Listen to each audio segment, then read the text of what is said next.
El aire toma forma de tornado y en él van amarrados la muerte y el amor. Una columna oscura se levanta y los niños se arrancan los juegos de un tirón. Abuela, tus tijeras son plurales y cortan otros males, pero este viento no. Guárdate tu oración, amigo viejo, invoca a Peralejo, que nos viene mejor. Nadie se va a morir menos ahora que esta mujer sagrada inclina el ceño. Nadie se va a morir la vida toda, es un breve segundo de sus sueños. Nadie se va a morir la vida toda, es nuestro talismán, es nuestro manto. Nadie se va a morir menos ahora. El canto de la patria es nuestro canto.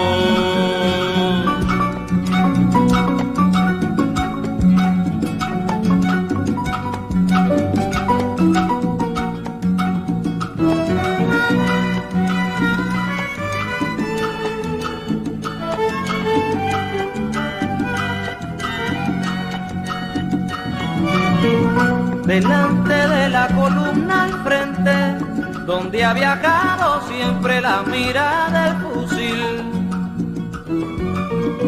que hable la fértil puntería, que esa garganta envía mi forma de vivir. Con muerte todas las cosas ciertas grabaron una puerta en el centro de abril. Con patria se ha dibujado el nombre del alma de los hombres que no van a morir. Nadie se va a morir menos ahora que esta mujer sagrada inclina el ceño. Nadie se va a morir la vida toda, es un breve segundo de sus sueños. Nadie se va a morir la vida toda, es nuestro talismán, es nuestro manto. Nadie se va a morir menos ahora. El canto de la patria es nuestro canto.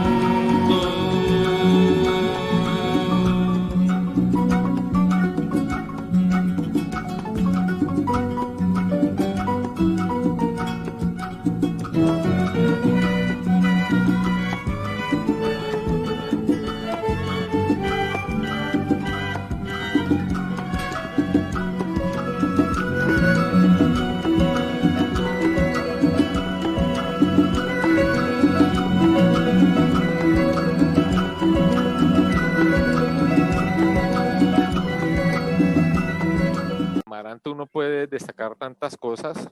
Yo quiero decirlo claramente, fue uno de los que sugerí esta canción. Estábamos por allá en Corinto y en Yarumales y con una guitarra y en una fogata con su preciosa Sisu, sacando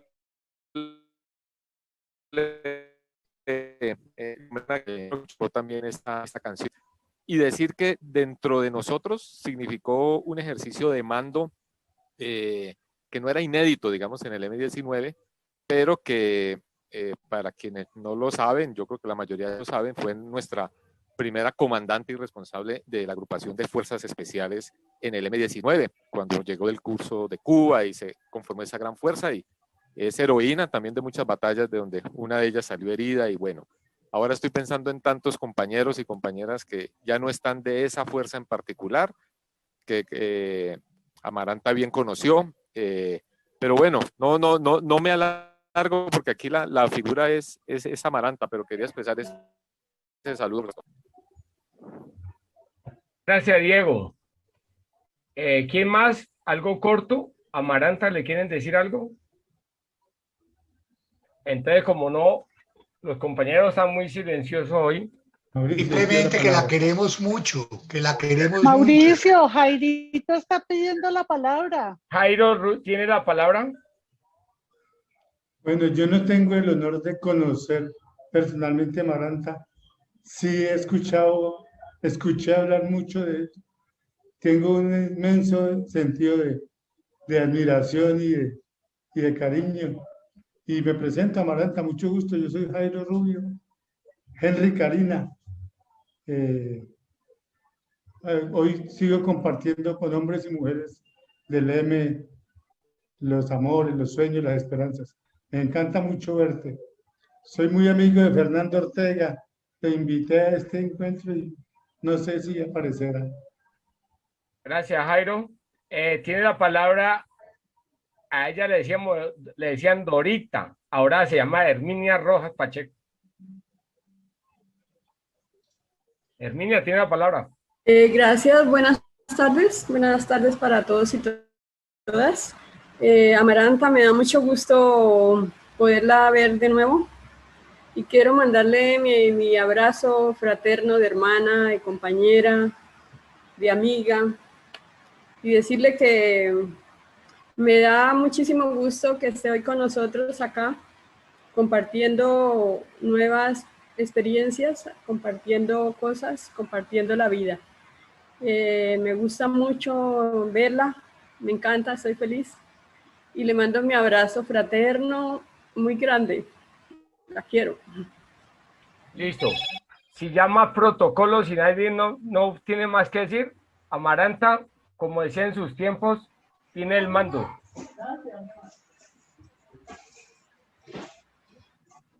Bueno, compas, estoy muy emocionada de volver a saber de ustedes, de muchos de ustedes, aquí hace muchísimos años, como Dorita, no veía y siempre he preguntado por cada uno de los que todavía guardo en mi recuerdo y en mi corazón su presencia, su voz, su figura. Y me perdonan que no sepa el nombre real de casi ninguno, porque con el pasar de los años se creó como esa dificultad y esa distancia, pero a los compañeros con quien compartimos, como Oti, Adana, siempre estamos hablando de ustedes y trayéndoles aquí al presente también, tratando de conocer cómo son sus vidas ahora, qué hacen, a qué se dedican, y si están saludables y si están alegres y contentos, como siempre les recuerdo. También quiero decir que le agradezco mucho al compañero que me ha conectado, creo que por segunda o tercera vez. A veces tenía dificultades de conexión porque vivo y trabajo en la Amazonía, donde hay muchas dificultades de conexión. Y también otras veces les confieso que me ha sido realmente difícil ponerme a hablar de algo que ustedes saben 2 o 3 veces más que yo, que es todo lo que pasó en la historia del M y después de la dejación de armas, y me ha dado un poco de incertidumbre de qué es lo que voy a decirles ahora. Le agradezco muchísimo al compañero que me ha conectado, porque de alguna forma volver a estar abrazada y mandándoles mis abrazos a ustedes también me nutre y me revitaliza. Son personas que han estado atravesando mi vida desde muy joven, desde los 19 años hasta ahora, que ya soy abuela. Orgullosamente abuela.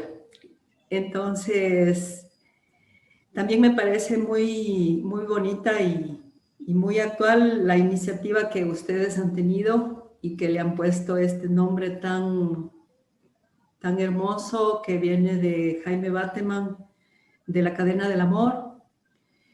Creo que nosotros cuando fuimos militantes del M, cuando fuimos guerrilleros, nos referíamos a esta frase, a esta manera de hablar de este comandante como la persona que fundó una forma de ser, de actuar y de pensar en Colombia y para el pueblo colombiano. Entonces, ustedes también han recuperado esto de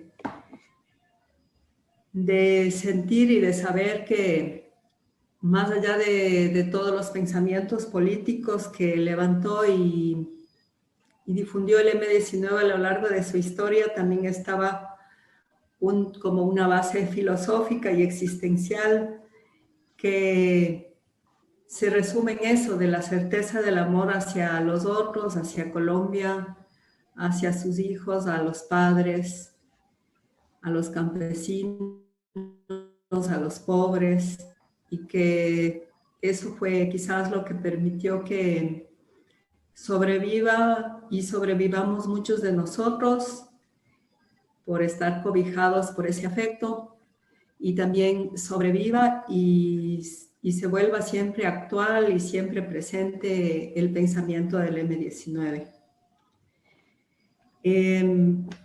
Para mí, bueno, es un honor que también me hayan invitado para esta celebración del 19 de abril. Es un cumpleaños que nunca lo olvidamos y siempre lo compartimos con los seres cercanos y queridos. Y siempre es un momento de contar a los otros unas historias increíbles y unas historias también actuales. Y cuando yo estoy tratando de acordarme de esta palabra y de este símbolo tan importante en Colombia que es el M, lo primero que me surge es los rostros de nuestros compañeros que le llamamos comandantes, pero fueron como nuestros hermanos mayores, como Bateman, Álvaro Fayad, Pizarro, que dieron su vida y dieron también su corazón para que hubiera cambios en Colombia, para que hubieran transformaciones profundas, algunas que se lograron como la Constitución del 92 y otras que son todavía el camino de la lucha.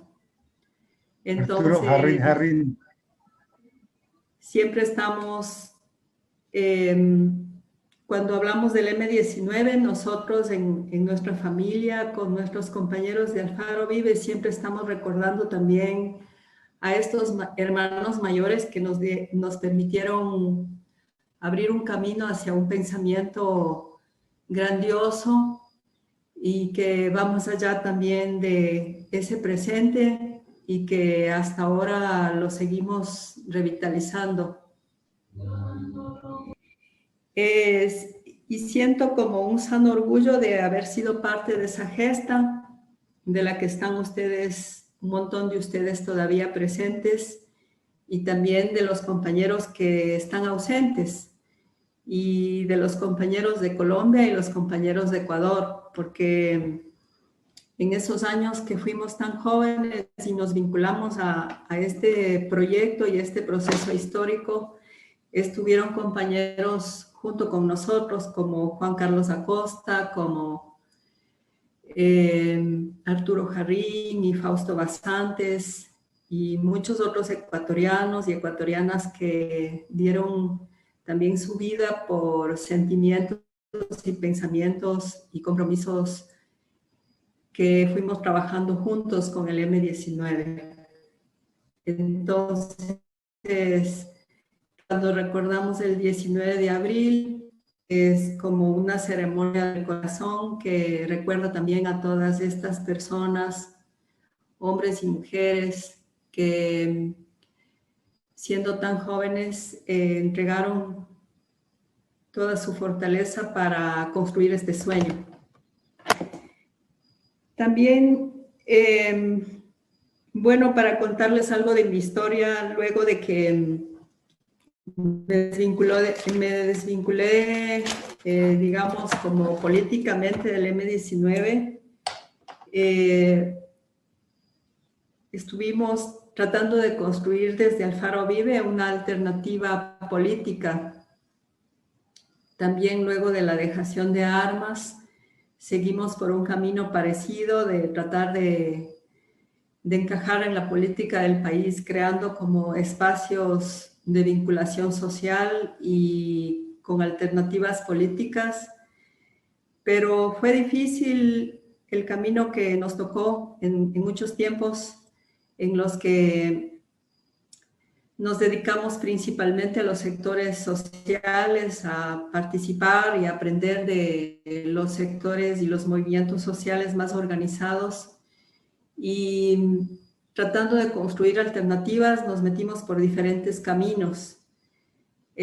Algunos que tuvieron como más similitud, más parecido a lo que en el principio soñamos y quisimos, que era la transformación más profunda de un sistema económico, social y político, y luego solamente reconociendo como etapas de la historia y etapas que se proyectaban como mucho más hacia el futuro. O sea, no vimos ya en el 90, en el 2000, no vimos posibilidades de seguir por un camino de transformación radical del sistema, sino de ir creando poco a poco un pensamiento social, un pensamiento en los sectores campesinos, indígenas, de trabajadores, de los pobres, de las ciudades del campo, una alternativa que nos una hacia otras fuerzas de los sectores medios y sectores políticos y que nos pueda abrir una alternativa real en el país. Y por ahí hemos transitado a veces organizadamente como Alfaro Vive y otras veces solamente como personas que fuimos de Alfaro Vive y que en muchos espacios del mundo político le siguen o nos siguen conociendo, reconociendo de esa manera, pero también muy vinculados a los sectores sociales y campesinos e indígenas. Entonces, en el año 2000 yo ya vine para la Amazonía y en la Amazonía encontré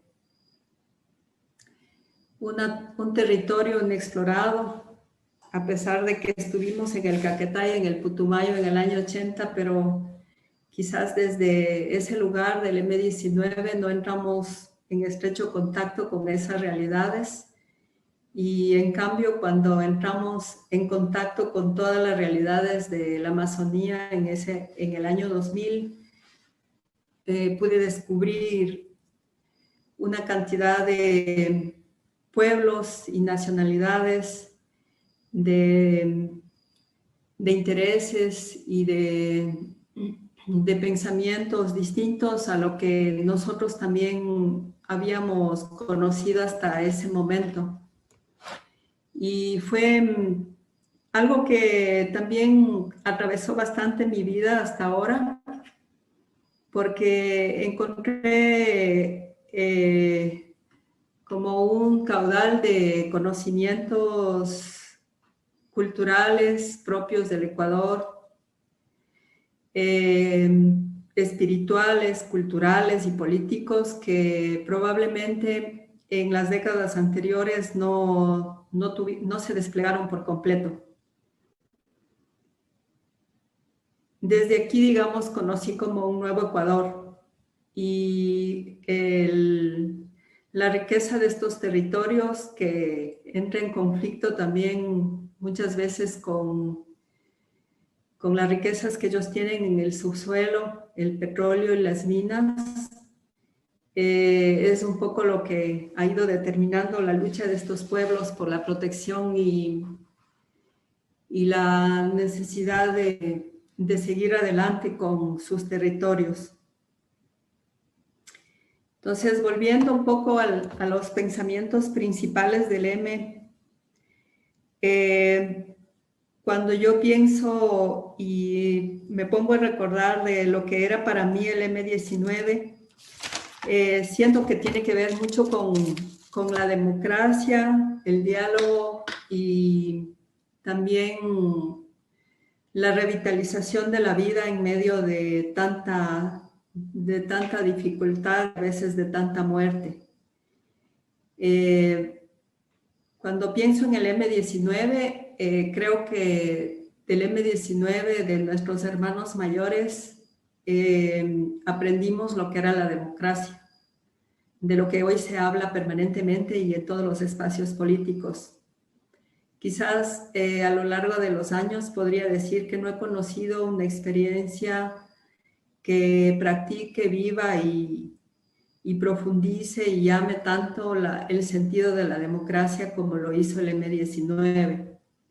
La aceptación y el reconocimiento de los pensamientos diversos y distintos, la presencia de personas, cada una como ella era, la formación de un ejército que de uniformado no tuvo nunca nada, de uniforme tampoco, un ejército de campesinos, de estudiantes, de jóvenes, de pueblerinos, de pobres, de sectores medios y de sectores con más recursos, y en donde todos nos sentíamos como ocupando un lugar importante, no solamente yo, creo que cada uno de nosotros tuvo esa vivencia y ese lugar y ese espacio de poder expresar lo que sentíamos, lo que pensábamos, lo que queríamos y en lo que creíamos.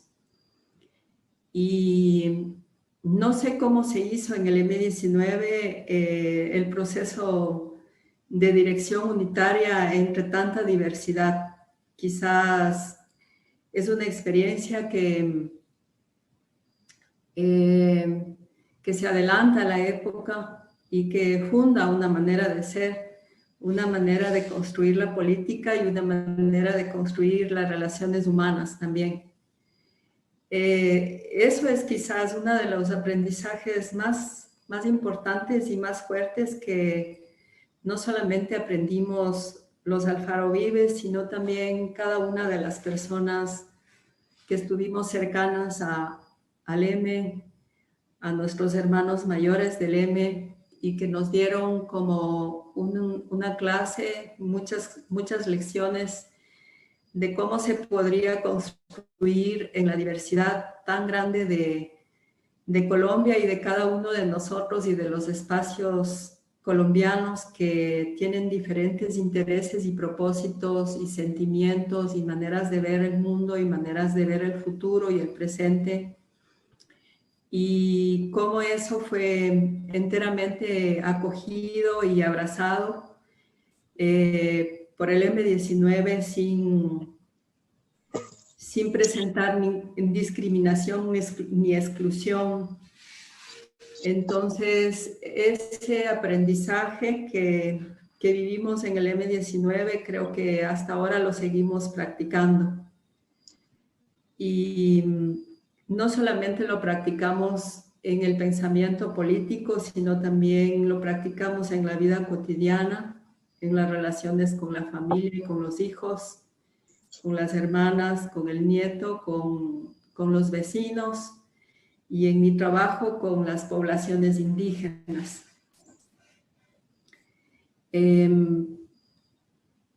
Cada vez que estoy frente a ellos, por ejemplo, a las poblaciones indígenas, y que encuentro en ellos características tan particulares, maneras de ver el mundo tan distintas a las mías, raíces, gustos y deseos tan diferentes a los míos, lo único que hago es profundizar esa sensación, ese sabor que me dejó a mí el M19 cuando todos éramos diferentes y todos éramos abrazados por la misma cobija del M19.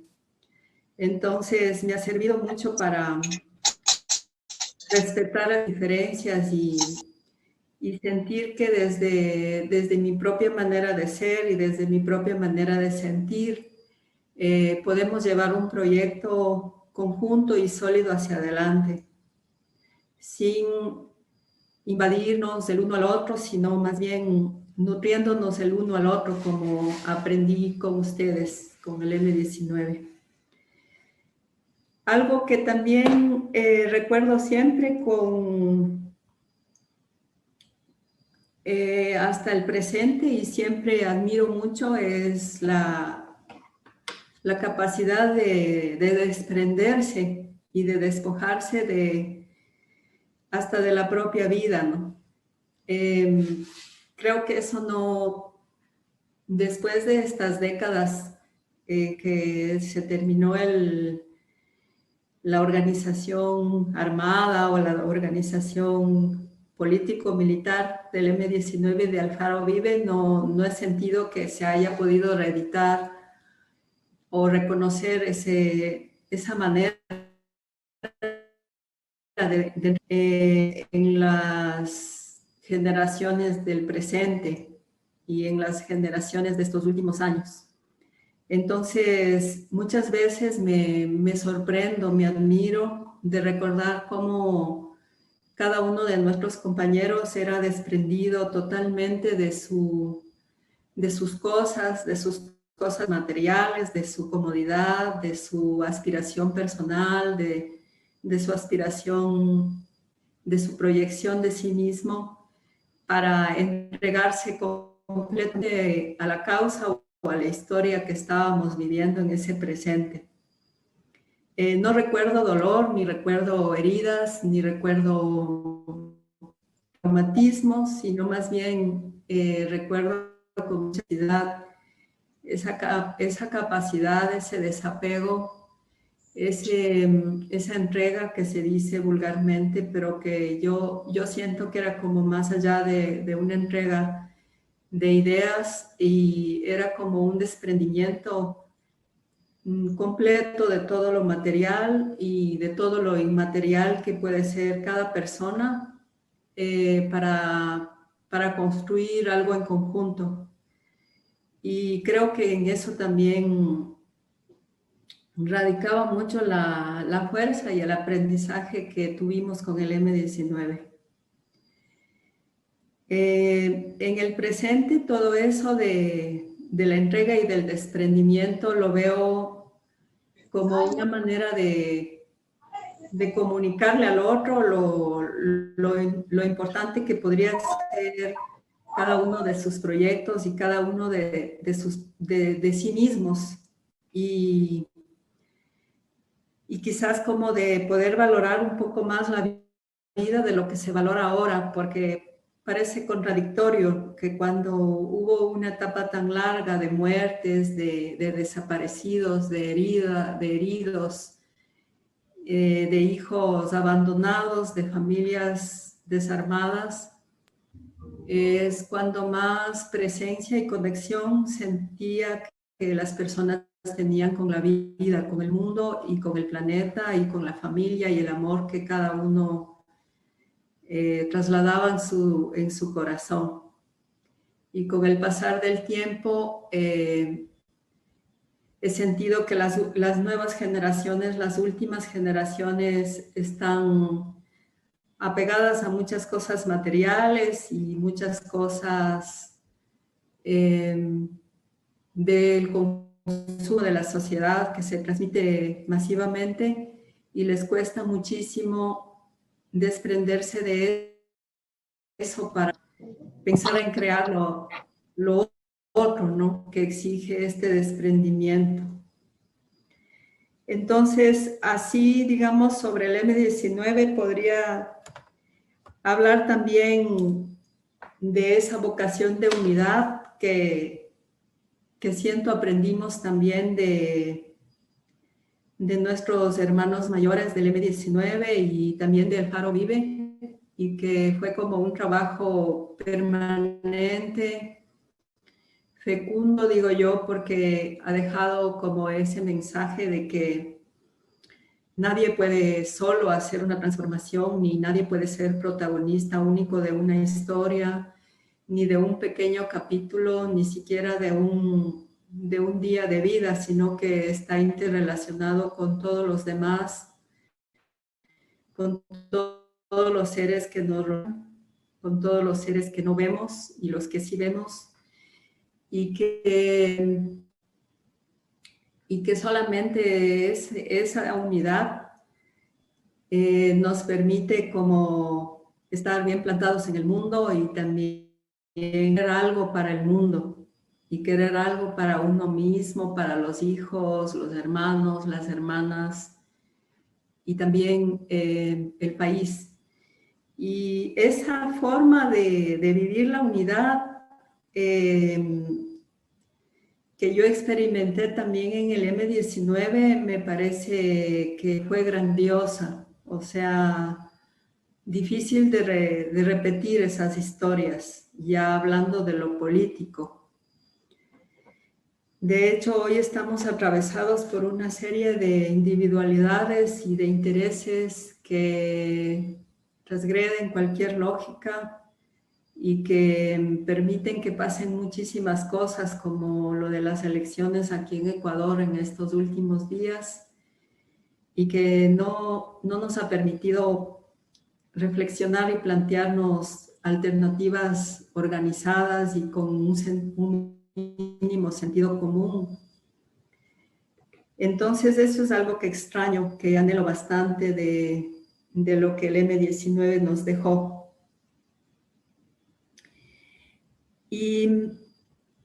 Y otra de las grandes enseñanzas, para hablar de algo que es parte de mi vida cotidiana también, es como la capacidad de escuchar y de dialogar que siempre tuvo el M19 con los demás. También recordando los momentos que compartí con Bateman, con Álvaro Fayad, con Pizarro, y con todos los otros compañeros que están hoy y que ya no están, tengo la sensación de que esa apertura a observar, a mirar al otro, a escuchar y a aprender de los otros fue grandiosa también. Fue como una característica sobresaliente y que permitió construir grandes empresas, digamos, grandes sueños, grandes propósitos, basados como en el diálogo permanente, en el escucharle al otro de manera permanente y en el de sentir que el uno no tenía la razón sin confrontar, sin intercambiar con el otro, sin interrelacionarse con el otro. Entonces, también para mí ha sido una de las grandes enseñanzas que trato de practicar en mi vida diaria con todos mis seres queridos y allegados y también con las personas indígenas con las que me relaciono ahora. Es esto del diálogo y no solamente como digamos, como un discurso, sino como una práctica permanente de escuchar, de observar, de estar presente y de abrir el espacio para todo lo que el otro tiene que transmitir y también comunicar y hacerse presente. Y eso también siento que aprendimos ahí con el M19. Entonces, eso era un poco lo que quería transmitirles porque en estos días estaba pensando que a veces uno se olvida de qué es lo que las cosas importantes, las cosas fuertes, que le ha dejado una experiencia de más de 10 años como la que yo tuve con ustedes. Y nos olvidamos porque hemos integrado a la vida diaria estos elementos que fuimos cultivando sin hacer tanta reflexión y hablar de tantas palabras como el diario vivir. era como el diario despertar de cada día, todo esto que he mencionado. Yo desde hace algunos años ya no recuerdo al M19 con lágrimas, sí con emoción, con cariño y con amor, pero no con lágrimas, ni con pena, ni con las heridas abiertas, como me sucedió durante bastantes años.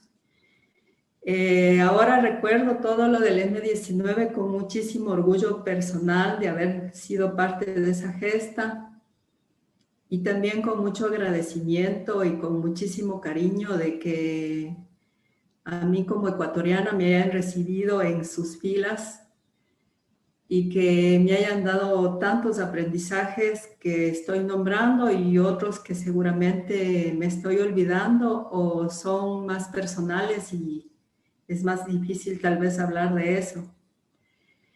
Pero yo recuerdo con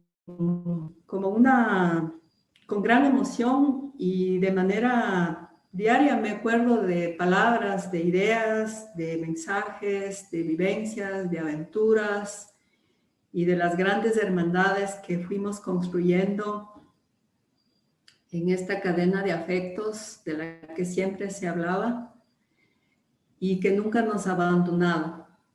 Y a cada uno de ustedes, aunque no les conozco sus nombres, les recuerdo, son parte de mi carne, de mis huesos, de mi corazón y también de mis pensamientos y también de mi pensamiento político. En el presente yo estoy muy comprometida con los pueblos indígenas amazónicos, con su lucha por sus territorios, su lucha por sus derechos, por la integridad de sus vidas, por la integridad de sus familias, de su comunidad, por el cuidado y la protección de su cultura, por la necesidad de que hayamos más ecuatorianos preocupados de que estas culturas pervivan, puedan arraigarse fuertemente, no perder sus raíces, sus idiomas, su manera de pensar, de vivir, de gobernar, de tener sus hijos y sus hijas. Y esa es la lucha en la que me he comprometido alegremente porque son pueblos alegres, también despojados, desinteresados, y que es una buena parte del Ecuador y también su vínculo tan profundo con la naturaleza, con las plantas, con los animales, con las medicinas, con los alimentos. Es como siento ahora que desde ahí estamos sosteniendo y abrazando al Ecuador de alguna manera. Y también lo que ellos siempre dicen, ¿no? El planeta y el oxígeno del mundo y la riqueza del mundo y la riqueza de todos los humanos.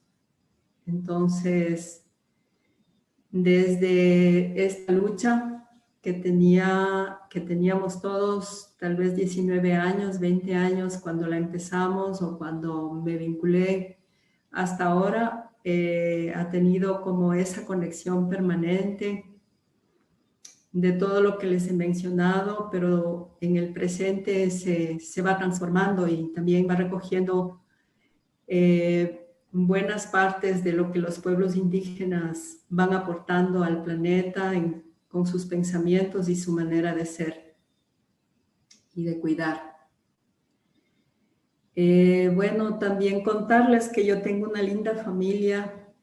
Tengo 6 hermanas que siempre están acompañándome a lo largo de toda mi vida. Tengo todavía a mi mamá, que también es viejita, pero que es una de las más duras, digamos, del pensamiento político de izquierda. Mis cuñados, mis sobrinos, mis nueras, mi nieto, y voy a tener un segundo nieto. Me siento muy feliz y muy orgullosa de ser abuela. Eso quería contarles y creo que hasta ahí. Y mandarles un abrazo muy grande y un agradecimiento por este diálogo de hoy. Gracias, compañera Amaranta. Antes de abrir el conversatorio, compañeros, y de levantar las manos que la están levantando ya, tenemos que hacer sonar algo que no puede pasar por debajo. Entonces, compañeros, dejo sonar esto.